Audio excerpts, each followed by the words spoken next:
सैयद समद अली को उर्दू में तकरीर पेश करने के लिए दावत देता हूँ। जोरदार तालियों से इस्तकबाल कीजिए।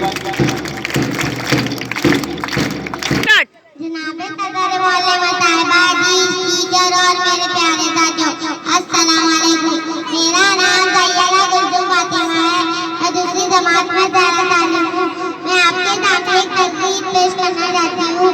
मुसलसल का आविश होते ही बना करती ये तकरीर, मुसलसल का आविश होते ही बना करती ये तकरीर, जो थक कर बैठ जाते हैं और मिल पा सकते।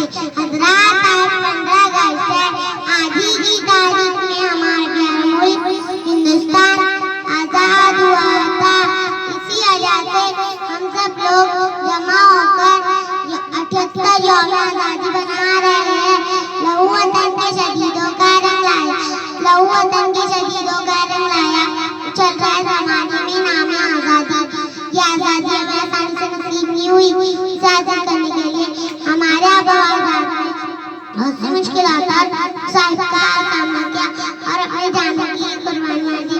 तब कहीं जाकर हमारा हिंदुस्तान आजाद मुल्क कहलाया। अब मैं एक शेर पर मेरी तकरीर